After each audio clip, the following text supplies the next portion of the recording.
Hi everyone, it's Coach Ryan Knapp from Miles to Go Endurance, and this video is sponsored by my friend Brian West, who asked me to link together the last two videos that I shot. The first on determining your heart rate zones, the second on putting those heart rate zones to work and showing what the effort level sounds like.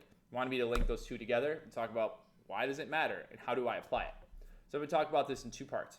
The first part is going to be about effort and pace and how those two are intertwined and how we also want to kind of break them apart and look at them. And the second is going to be how do I incorporate it into a larger training cycle.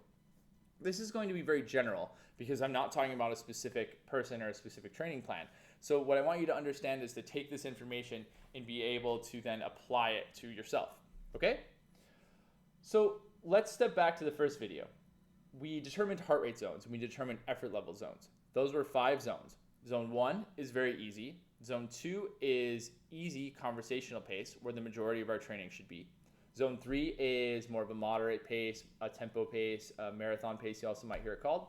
Zone 4 is below your lactate threshold, so below this point at which you start to redline when you're running, and you can watch the other video for more information. And then Zone 5 is above lactate threshold. So effort level is related to your maximum heart rate. Everyone has a maximum heart rate. It's the amount of times your heart can beat in 1 minute, and that's given by a number. And then you can basically say, I'm working at a certain percentage of that maximum heart rate, or I'm working at a certain percentage of your lactate threshold, which we talked about in the first video. Now, why is effort level important? Effort level is important because it doesn't change. So I want you to think about effort as staying in stone, as being in stone, as being in concrete. Zone 1, Zone 2, Zone 3, Zone 4, Zone 5. Your effort levels will never change. The heart rate zones might change, whatever, but you're still working at certain percentages of your maximum heart rate and feeling a certain way. This is how you're going to get faster. That Zone 2, easy, conversational pace effort is where you want the majority of your training to be. Why? Why do people say run easy? Because physiologically, you need your body to do certain things. You need to become fit aerobically, and in Zone 2 is where this happens. In the easy runs is where this happens. What happens? A few things. Actually, a bunch of things, but I won't mention them all. A few things. One, your heart is able to pump more blood with one beat. That's called increasing the stroke volume.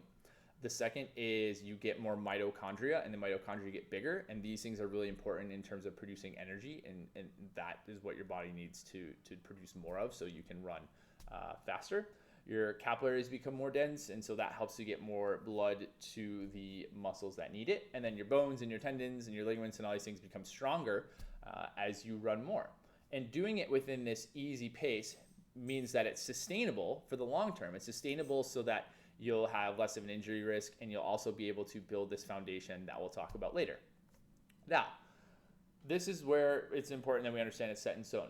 Your effort level, your Zone 2, is where you are right now. And if you go out and you ran a Zone 2 effort for, say, a half hour, you would run a specific pace. Let's say that for this example, someone that ran their Zone 2 effort runs a 10-minute mile pace.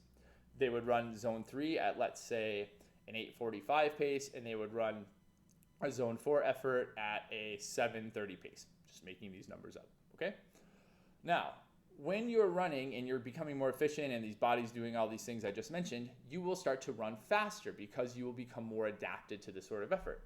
So your effort level isn't changing, but you're running faster, and that's what we want across the board. Because the effort's the only thing that matters. The effort is in concrete, and how fast you're running will change. So let's say in 8 weeks, you've taken your Zone 2 runs from an average of a 10-minute mile down to a 9:45 mile. Great. Now in 8 weeks after that, you take it down to a 9:30 mile. Awesome. So in 16 weeks, you run 30 seconds a mile faster than you did before at the same effort level, which means that you can sustain that effort level for a while. Now you can go out and run an hour. You can go out and run more than 6 miles, whereas before you would run 6 miles if you ran for an hour. 6 miles times 10-minute miles is 60 minutes. Now you can run 6.5 miles or 6.6 miles. And so you're able to run faster, and therefore you're able to run longer within that specific time frame.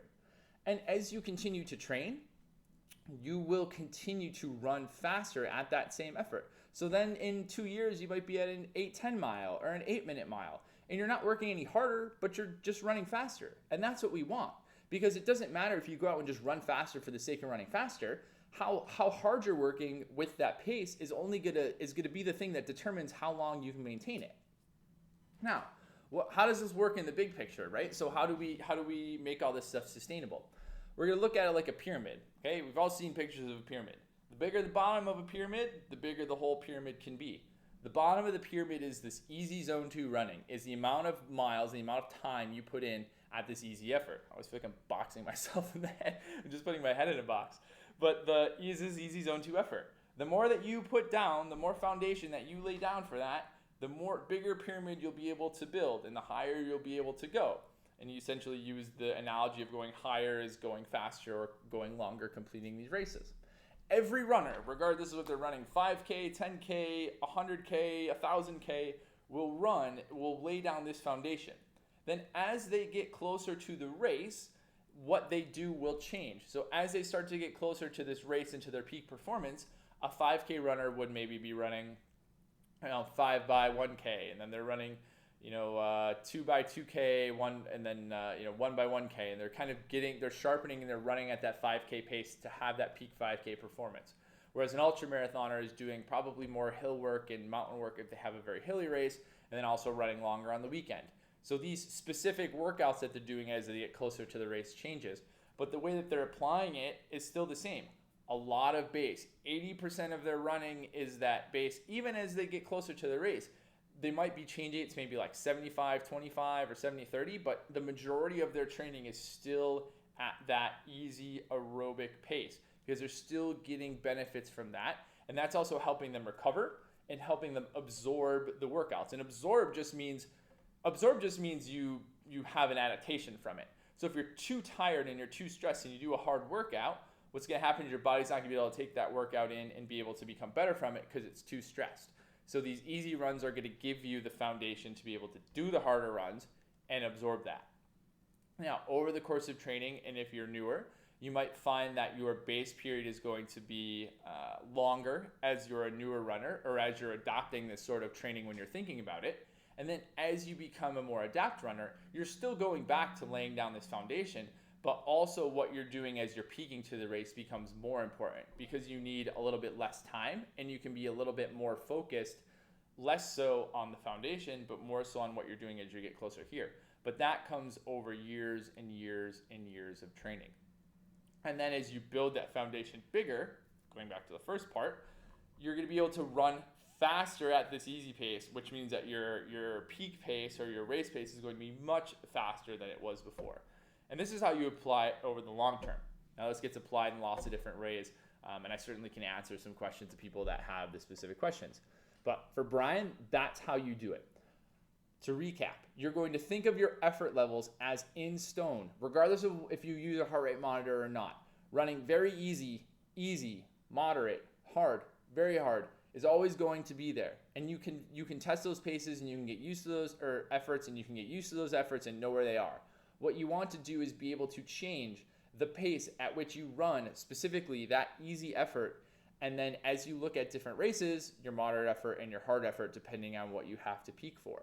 But the more time you spend in that easy effort zone, especially in the beginning, and especially for the majority of runners who haven't done this before, is where you're really going to reap the benefits now and reap the benefits 3 years, 5 years, and 10 years down the line when you do it the right way. If you have any questions or any specific questions I can answer, go ahead and shoot me an email or ask in the comment section, or you can find me online all over the place. My email is ryan@milesgoendurance.com. You can find me on Twitter and on both Twitter and Instagram at Ryan Knapp, Knapp. Thanks for listening. Please let me know if you have any questions. Let me know if you need me to clear anything up.